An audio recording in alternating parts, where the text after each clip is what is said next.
The message came on a Tuesday morning. Commander Diane Miller was drinking her coffee when the alert flashed across her screen. At first, she thought it was a system error.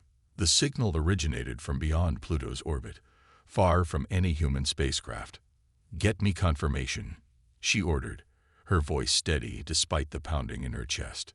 Within minutes, monitoring stations across the globe reported the same findings. Something was approaching Earth, something big. By afternoon, President Keith Warren received the report in the Oval Office. The objects, 17 massive ships, were decelerating as they passed Neptune. Their technology was unlike anything humans had developed. "How long do we have?" the president asked. "At their current speed, 3 weeks until they reach Earth orbit," replied General Sam Foster. "We've been trying to communicate with them, but they haven't responded."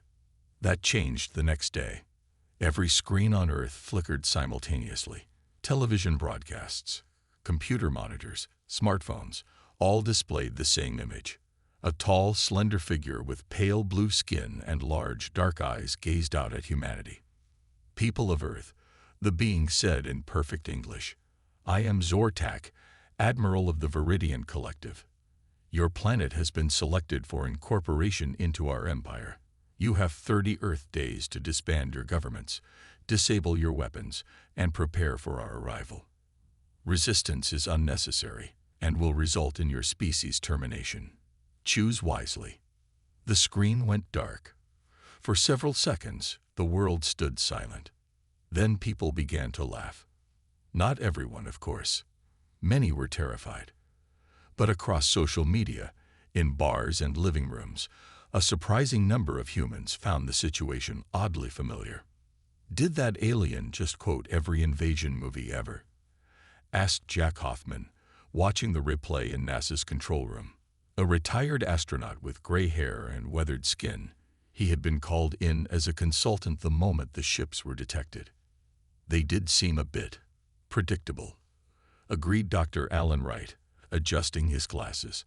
As the nation's top xenobiologist, he had expected first contact to be more subtle. Within hours, world leaders gathered for an emergency video conference. Unlike in movies, there was no bickering or panic. The threat was clear, and humans do their best thinking with a deadline. "We have 30 days, said President Warren. "I suggest we use them wisely."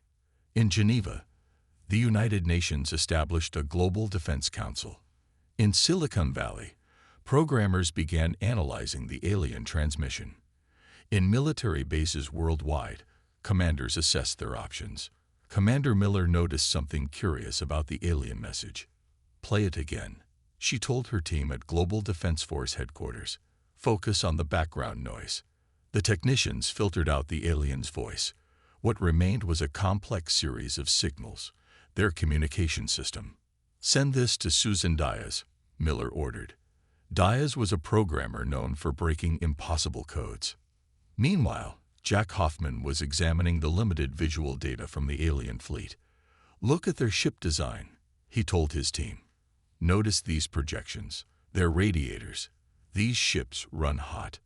By day 3, humanity knew more about the Vidians than the Vidians realized. Their communications were advanced, but followed mathematical patterns. Their ships were powerful, but had thermal management issues. Most importantly, they clearly expected Earth to respond with either surrender or futile military posturing. They received neither. On day 4, President Warren addressed the world. "We face an unprecedented challenge," he said calmly. "But we are not without resources, not without courage, and certainly not without hope." Across the globe, factories shifted production. Scientists shared findings freely. Former enemy nations pooled their intelligence. The 30-day countdown continued, but with each passing hour, the initial fear transformed into something else. In a secure underground facility, Commander Miller watched as Susan Diaz cracked another section of the Vidian communication code. They'd never encountered a species from a high-gravity planet before, Diaz reported, eyes wide with realization. Their environmental data shows they evolved on a world with 60% of Earth's gravity. Miller allowed herself a small smile. So they're physically weaker than us. What else don't they know about humans? As it turned out, quite a lot. Dr. Alan Wright spent 3 days studying the biological readings from the alien transmission. The data was limited, but enough to form a picture. He finally called a meeting with the Global Defense Council. The Vidians breathe a nitrogen-oxygen mix like us, but with less oxygen, he explained, pointing to his charts. Their home atmosphere is thinner than ours. If they board our ships or land on Earth, they'll find our air uncomfortably thick and oxygen-rich. General Sam Foster leaned forward. Can we use that against them? Perhaps, Wright nodded. But there's more. Their body temperature is lower than ours by about 3 degrees. They'll perceive Earth as hot, especially in tropical regions. Susan Dias entered the room carrying a tablet. Dark circles under her eyes showed she hadn't slept much. I've cracked more of their communication codes, she announced. Their technology is advanced, but surprisingly rigid. They don't adapt well to unexpected inputs. Like laughter, Jack Hoffman suggested with a small smile. Exactly, Dias agreed.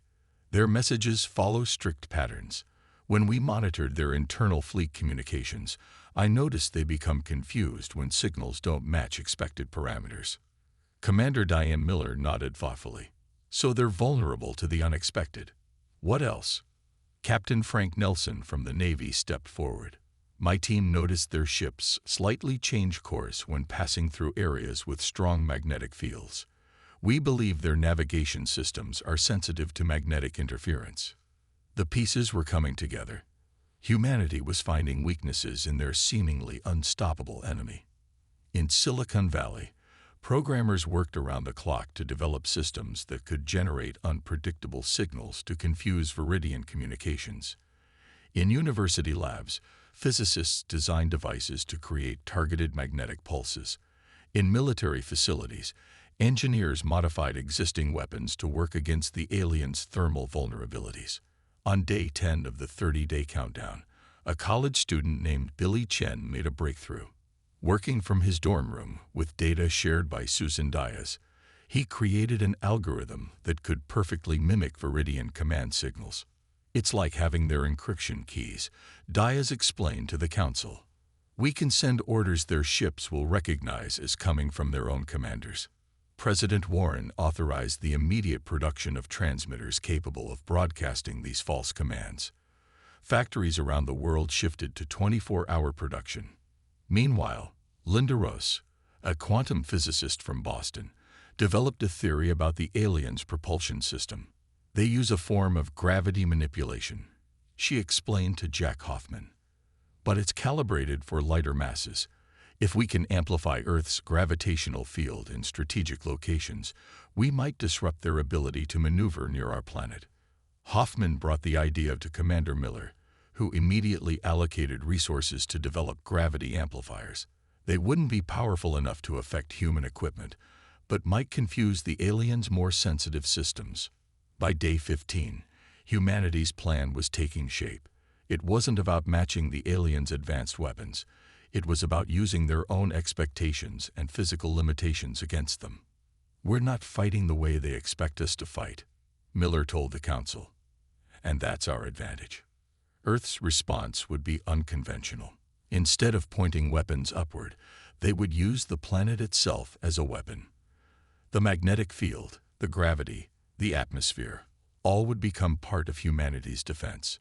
On day 20, the alien fleet passed the orbit of Mars. President Warren ordered the activation of the Global Defense Network. Billions of connected devices, phones, computers, smart appliances, began transmitting a small portion of their processing power to a distributed computing system designed to monitor and analyze every aspect of the approaching fleet. From space, Earth appeared unchanged. But beneath the surface, humanity had transformed. Ancient rivals cooperated. Resources were shared. Innovation flourished under pressure. Will it be enough? General Foster asked Miller as they watched the alien fleet on the long-range scanners. Miller's expression remained calm. They expect surrender or conventional resistance. They're not prepared for human creativity. And they certainly aren't prepared for our sense of humor. The clock continued to count down. 10 more days until the deadline. On day 21, the construction of the orbital defense platforms began. Rockets from 5 different space agencies launched sections that would be assembled in space.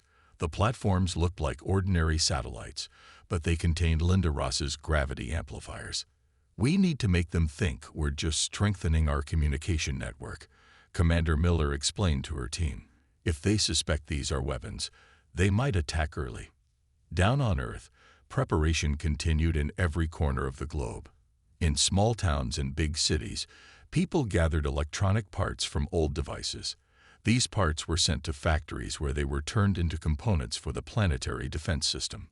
Susan Dias led a team of programmers working on what they called the Laughter Protocol. It was a computer virus designed to infiltrate the alien systems and broadcast human laughter through their communication channels. "Psychological warfare," explained General Foster when President Warren questioned the use of resources for this project. "We need to confuse them as much as we need to fight them." Billy Chen's decryption algorithm was improved every day. Now they could not only read alien communications, but also predict their tactical movements based on command patterns. "They're very orderly," Chen told Jack Hoffman during a video conference. "They always follow the same sequences. First they scan, then they position their ships, then they attack. Never any variation." "Predictable enemies are beatable enemies," Hoffman replied with a smile. By day 25, humanity was ready to test its defenses. A small drone was launched toward Mars, programmed to mimic a Vidian scout ship. When it reached the test area, Linda Ross activated one of the gravity amplifiers. The drone immediately veered off course, its navigation systems confused by the sudden change in gravitational readings. The test was a success. Meanwhile, military forces worldwide conducted joint exercises, but not the kind the aliens would expect. Instead of practicing with tanks and jets, soldiers trained to deploy portable magnetic disruptors and atmospheric modification devices designed by Dr. Wright. "If they land, they'll find our air thick and our gravity strong," Wright told a group of officers. "We need to make these conditions even more extreme in targeted areas." Civilians were prepared too. A global broadcast explained how to disrupt alien sensors using household devices. Millions of people prepared to become part of Earth's defense by simply turning their devices to specific frequencies at the right moment. On day 28, the alien fleet entered lunar orbit. Their massive ships cast shadows on the moon's surface. They sent another message to Earth. "Your time grows short," Admiral Zortak announced. "We see no signs of your surrender preparations. Explain your delay." President Warren consulted with the Global Defense Council before sending a response. They decided on a simple strategy: confusion. "We are processing your request." The message read, "Please clarify the surrender protocols." The aliens responded with a detailed list of demands: disable all military satellites, ground all aircraft, move naval vessels to designated areas, and prepare major cities for Vidian occupation. Earth's response was delayed by 12 hours, causing visible agitation in the next alien transmission. When it finally came, Earth's message was even more confusing: a collection of cooking recipes from around the world. "What are they doing?" asked General Foster, watching the alien ships change formation. "They're trying to understand," Commander Miller replied. "They expected fear or resistance. Instead, we're acting in ways that don't compute for them." The final day before the deadline arrived. The alien fleet moved closer, now in high Earth orbit. Their sensors swept the planet repeatedly, searching for signs of military buildup or surrender preparations. They found neither. Instead, they detected billions of small electronic signals, seemingly random and meaningless. These were the household devices of Earth's population, creating a blanket of electronic noise that obscured humanity's true preparations. That night, as the deadline approached, people around the world looked up at the sky. The alien ships were visible now, dark shapes against the stars. Tomorrow would bring either Earth's greatest victory or its darkest hour. Day 30 arrived. The deadline was noon, Eastern Standard Time. At 11:45 a.m., President Warren stood before cameras in the Oval Office. His face was calm as he addressed not just humanity, but the aliens watching from orbit. To Admiral Zortak and the Vidian Collective, he began, "We have received your demand for Earth's surrender. After careful consideration, we respectfully decline." There was no grand speech, no rallying cry, just those simple words, "We respectfully decline." For 3 minutes, there was no response from the alien fleet. Then every screen on Earth flickered again. Admiral Zortak appeared, his large eyes blinking rapidly. "Perhaps you misunderstood," the alien said. "This is not a negotiation. Surrender or be destroyed. You have 1 hour to reconsider." President Warren nodded to someone off-camera. Seconds later, Earth's actual response began. From television stations worldwide, from internet servers and satellite broadcasts, from billions of phones and computers, a single sound was transmitted upward toward the alien fleet. Laughter. Children laughing on playgrounds. Sports fans cheering victories. Comedy club audiences roaring at jokes. Concert crowds applauding. Birthday parties, weddings, family gatherings. All these moments of human joy beamed directly at the Vidian ships. On the alien command vessel, Admiral Zortak watched in confusion. "What is this noise?" he demanded. "Are they mocking us?" His communications officer couldn't answer. The human response made no tactical sense. Frustrated, the Admiral ordered a scout ship to enter Earth's atmosphere. "Perform a show of force. Target an uninhabited area." The scout ship descended toward the North Atlantic. As it entered the upper atmosphere, Earth's defense plan activated. Linda Ross's gravity amplifiers created a localized increase in gravitational pull around the scout ship.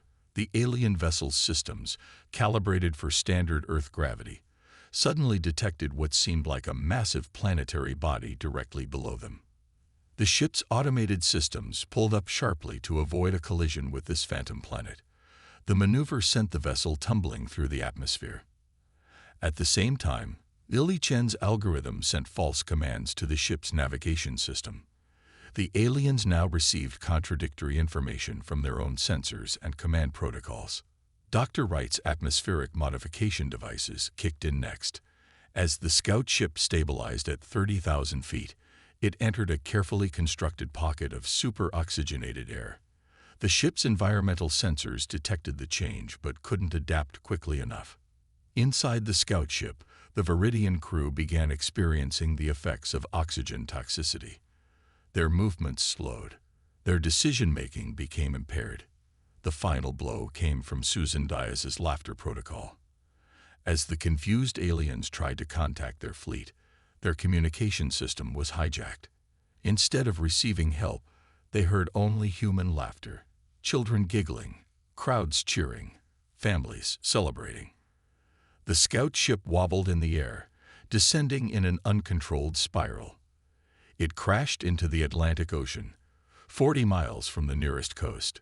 No weapons had been fired. In the Global Defense Force headquarters, Commander Miller watched the scout ship's descent on radar. "Recovery teams ready?" she asked.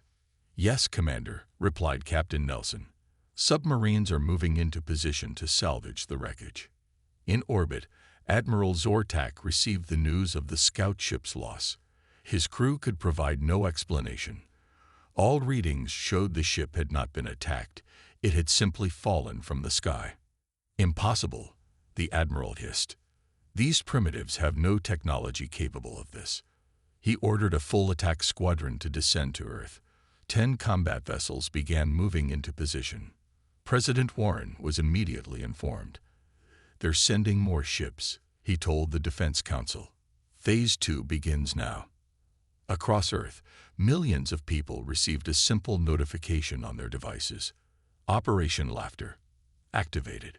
In homes, offices, schools, and public spaces, humanity prepared to defend their planet with their most unexpected weapon, their joy. The 10 Vidian combat vessels entered Earth's atmosphere in perfect formation. They looked like massive black arrowheads against the blue sky. People watched from windows and streets as the alien ships descended. In the Global Defense Force headquarters, Commander Miller gave the order, "Activate the orbital platforms." Linda Russ nodded and pressed a sequence of keys on her computer. In space, the seemingly innocent satellites revealed their true purpose. The gravity amplifiers powered up, creating a web of altered gravitational fields around Earth. The effect on the alien ships was immediate. Their tight formation broke apart as each vessel encountered different gravitational readings. 2 ships collided, sending them spiraling toward the ocean. "They're adjusting," reported Captain Nelson, watching the radar. The remaining 8 ships had slowed their descent and were recalibrating their systems. "Now for Phase 2, Commander Miller said. She turned to Susan Dias. "Start the broadcast." Dias activated the laughter protocol. Every radio frequency used by the Vidians was suddenly filled with the sound of human joy. The aliens could no longer communicate with each other or their fleet. Admiral Zortak watched from orbit as his attack squadron fell into disarray. "What is happening?" he demanded. "Why can't we contact them?" His officers had no answers. Their advanced technology was being defeated not by superior weapons, but by sounds they couldn't understand and gravitational anomalies they couldn't predict. The alien ships regrouped and continued their descent. Their target was Washington, D.C., a show of force aimed at the American capital. As they approached, Commander Nickel Peters took control of the next phase of defense. "Activate the laser arrays," she ordered. Across the country, what appeared to be ordinary astronomical observatories revealed hidden technology. High-powered lasers, designed by Jack Hoffman's team, fired precisely calibrated beams at the alien vessels. The lasers didn't target weapons or engines. Instead, they heated the ship's external radiators, the thermal weak point Hoffman had identified days earlier. Inside the alien ships, temperature alarms sounded. The Vidians, already struggling with Earth's oxygen-rich atmosphere, now faced rising heat. Their ship's cooling systems overloaded, forcing them to shut down weapons to prevent critical systems from melting. In the Atlantic Ocean, something new entered the battle. Paul Jackson, a brilliant oceanographer, had modified a fleet of research submersibles into underwater drones. Now these drones rose from the depths, attaching themselves to the underside of the 3 alien ships hovering over the water. The drones emitted powerful electromagnetic pulses, disrupting the ship's already confused navigation systems. One by one, the vessels lost altitude, making emergency landings on the ocean surface where they floated like strange metallic islands. Over Washington, D.C., the remaining 5 ships faced a different challenge.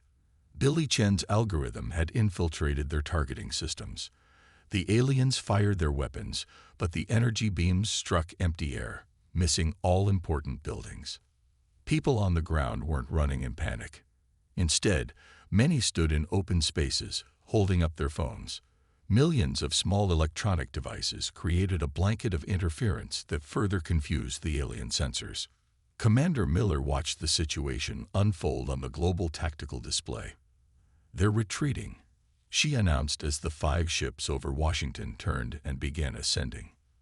The Vidian attack had failed completely. Of the 10 ships that entered Earth's atmosphere, 3 floated helplessly on the Atlantic, 2 had crashed, and 5 were limping back to orbit. Most remarkably, not a single conventional weapon had been fired by either side. Earth had defended itself using science, creativity, and the unexpected power of human laughter. In orbit, Admiral Zortak faced the unthinkable: defeat. "Prepare the main fleet," he ordered, his voice shaking with rage.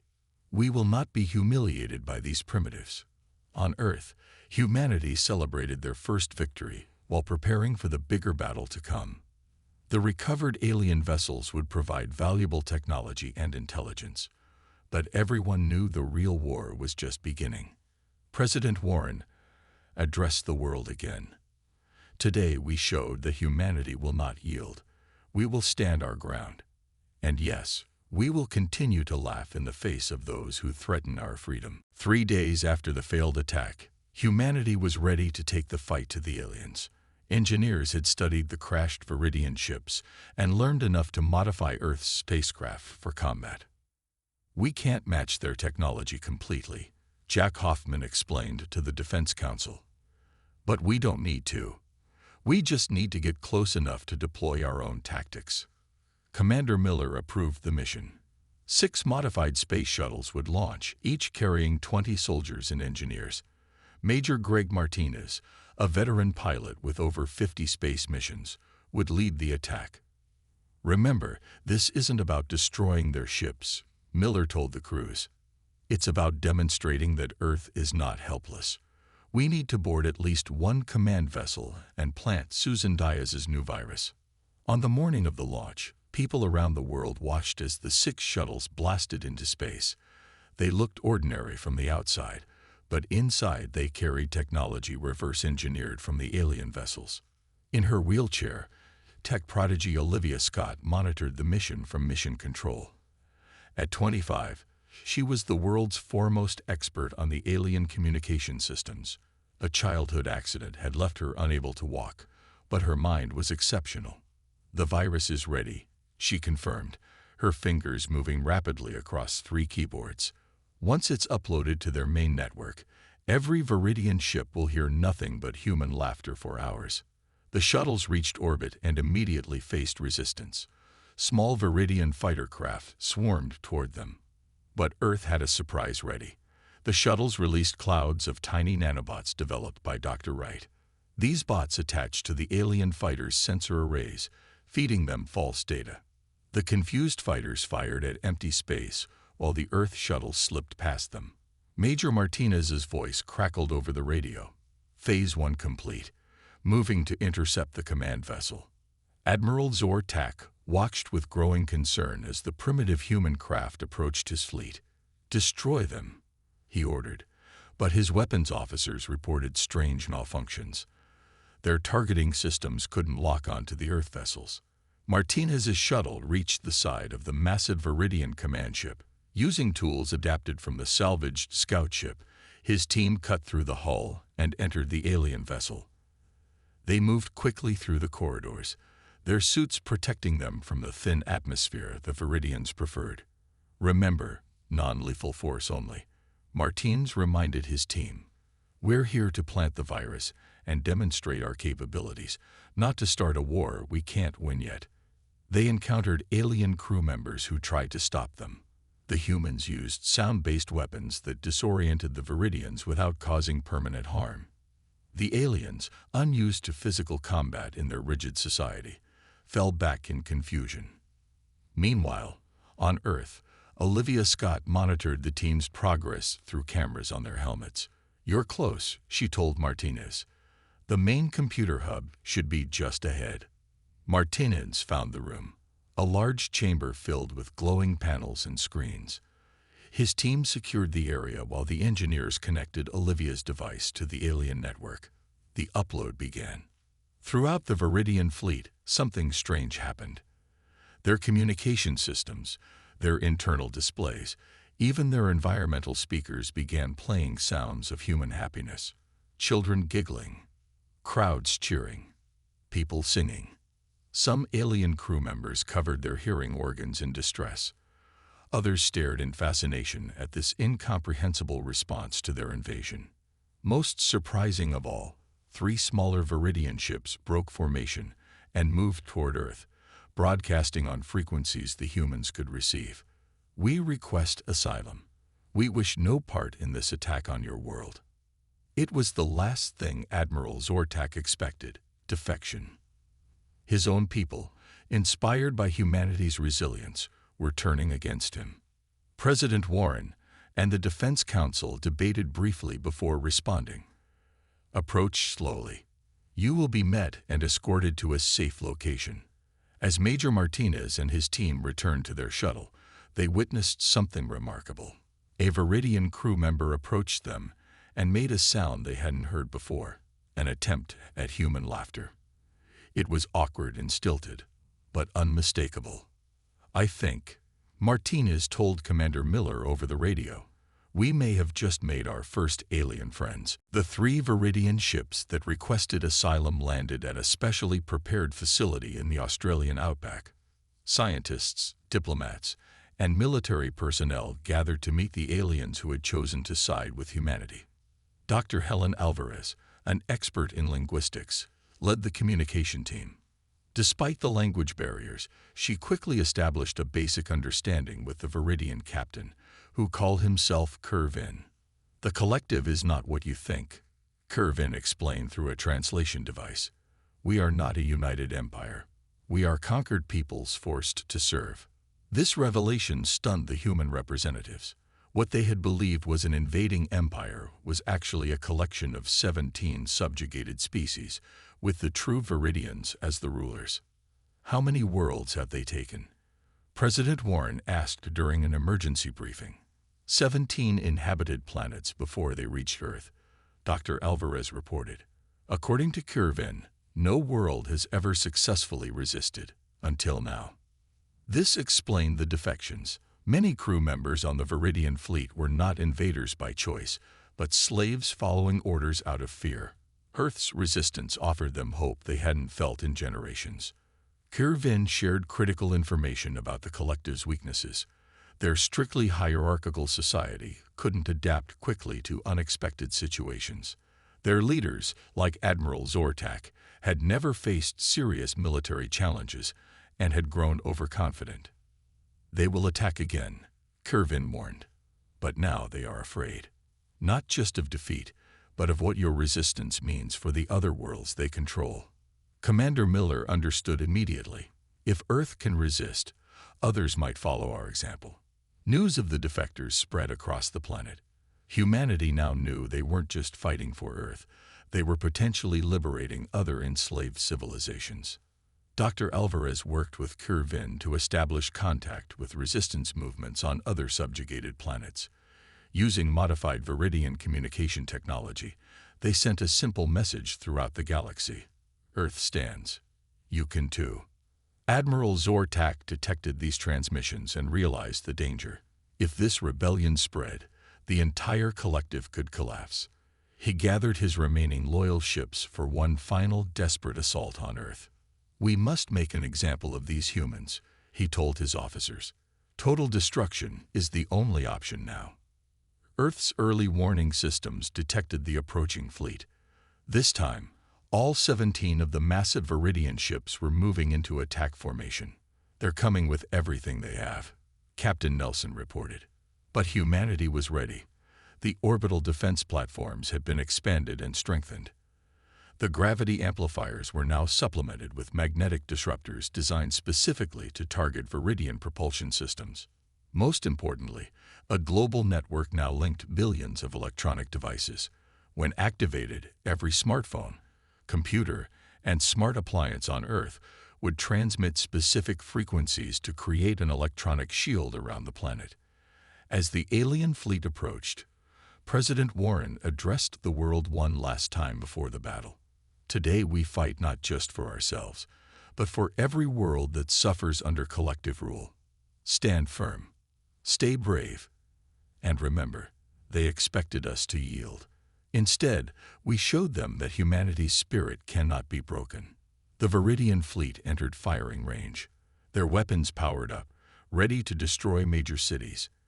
Admiral Zortak gave the order to fire. Nothing happened. The electronic shield created by billions of connected devices blocked the targeting systems. The Vidian weapons couldn't lock onto any targets on Earth's surface. In frustration, Admiral Zortak ordered his fleet to move closer, to penetrate the electronic interference. It was exactly what humanity had planned for. Captain Steve Rodriguez, leading a larger fleet of modified Earth vessels, launched from hidden bases on the moon. His mission was the most daring yet: board the Vidian mothership and capture Admiral Zortak himself. "Remember," he told his team as they approached the massive vessel, "we're not just fighting for Earth anymore. We're fighting for 17 other worlds too." Captain Rodriguez and his team moved swiftly through the Vidian mothership. Unlike the first boarding mission, they faced serious resistance. The Vidian elite guards fought desperately to protect Admiral Zortak. Earth's soldiers used their advantages: stronger muscles developed on a high-gravity planet, and better adaptation to the oxygen-rich air they had pumped into the ship's corridors. The aliens tired quickly, unused to physical combat. On the bridge, Admiral Zortak watched in horror as his fleet fell into chaos. 6 of his ships had been disabled by the gravity amplifiers. 3 more had been boarded by humans and taken over by their own rebellious crews. The remaining vessels were unable to target Earth through the electronic shield. "This cannot be happening," he whispered as the door to the bridge burst open, and Captain Rodriguez entered with his team. "Admiral Zortak," Rodriguez announced, "your invasion has failed. The Collective's reign ends today." Across the galaxy, something remarkable was happening. The subjugated worlds, emboldened by Earth's example and the messages from Dr. Alvarez, rose up against their oppressors. 17 civilizations that had lived under Vidian rule for generations seized their chance for freedom. The Admiral looked at the humans surrounding him. "You don't understand what you've done," he said. "You've destroyed centuries of order." "We've ended centuries of tyranny," Rodriguez corrected him. "There's a difference." Within hours, the news spread across Earth. The Vidian Collective had surrendered. Admiral Zortak, brought to Earth as a prisoner, signed the formal documents ending the attempted invasion. President Warren addressed a joyful planet. "Today marks not just a victory for Earth, but the beginning of a new chapter for many worlds across our galaxy. We have discovered we are not alone, and that our greatest strength was not our weapons, but our spirit, our refusal to yield, our ability to laugh in the face of threats, and our capacity for creative resistance." In the months that followed, Earth became the center of a new interstellar alliance. Representatives from the 17 liberated worlds arrived to express their gratitude and establish peaceful relations. Commander Diane Miller, who had received the first alien transmission, was appointed Earth's ambassador to this new galactic community. Her first task was helping the former collective worlds establish democratic governments after generations of authoritarian rule. Jack Hoffman led teams of engineers to worlds damaged by Vidian occupation, sharing Earth's technology to help rebuild. Susan Diaz worked with alien programmers to create universal translation systems. Dr. Helen Alvarez established the first interstellar cultural exchange program.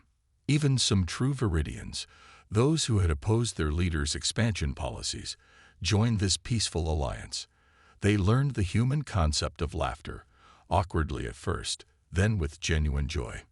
1 year after the invasion attempt, a memorial was unveiled in Geneva. A simple stone monument with words in every human language and those of their new alien allies. They ordered us to yield.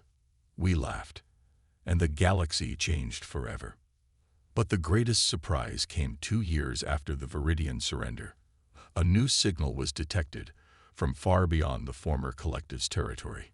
A civilization more advanced than any yet encountered had been watching Earth's resistance to the Vidian invasion. "People of Earth," their message began, "we have observed your defense of your world and your compassion toward the liberated planets. Unlike the Vidians, we come not with demands but with an invitation. A larger galactic community awaits you." As the new alien ships appeared at the edge of the solar system, Earth's leaders gathered to compose humanity's response. There was no fear this time, no emergency preparations. Earth had proven itself. President Warren smiled as he approved the simple reply. "We accept your invitation with joy and friendship. And if you don't mind, we might bring along some of our newer friends." The message was sent, accompanied by the sound that had become humanity's signature across the stars. The sound of laughter.